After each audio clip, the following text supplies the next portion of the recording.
Hello everyone, welcome to my channel Darpan of Gyan. My today's topic poem The Psalm of Life. Today I will explain the poem. अगर आप channel पर नए हो तो please channel को subscribe कर लें और बेल आइकन को प्रेस कर लें ताकि नई नई वीडियोज़ की लेटेस्ट अपडेट आपको मिलती रहे। और अगर वीडियो पसंद आए तो प्लीज़ लाइक करें और शेयर करें। 10th क्लास की पोएम है ये, यूपी बोर्ड की। कंटिन्यू करेंगे। Life is real, life is earnest and the grave is not its goal.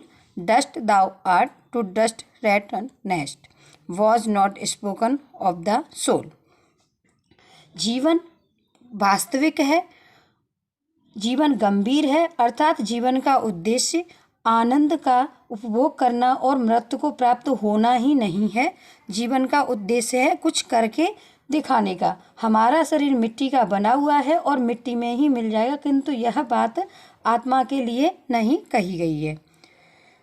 Not enjoyment and not sorrow is our destiny and our way, but to act that each tomorrow finds us further than today. अर्थात जीवन का यह पूर्व निर्धारित लक्ष्य या उद्देश्य नहीं है कि हम आनंद उठाएं और कष्ट सहन करें तथा मर जाएं। जीवन का उद्देश्य सतत परिश्रम करते रहना है, हमें सतत प्रगति करते रहना चाहिए। ज्ञान का क्षेत्र अनंत है, लेकिन समय तेजी से व्यतीत होता जा रहा है। हम मजबूर और टिकाऊ व्यक्तित्व के धनी हैं, मानव हैं। इसके बावजूद हम उस ढोल की धीमी आवाज़ के समान है जिसको कपड़े में लपेटा गया है। कदम ताल करते हुए मृत्यु का वरण करने के लिए धीरे धीरे आगे बढ़ते जा रहे हैं। In the world broad field of battle,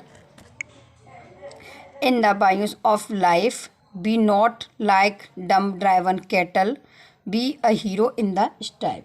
जीवन अस्थायी तथा क्षणिक है, जीवन संघर्षों तथा कठिनाइयों से भरा पड़ा है। इसको एक बैटल फील्ड की तरह से बताया गया है, जैसे युद्ध का मैदान होता है उस तरह से बताया गया है। तो जीवन अस्थायी तथा क्षणिक है, जीवन संघर्षों तथा कठिनाइयों से भरा हुआ है।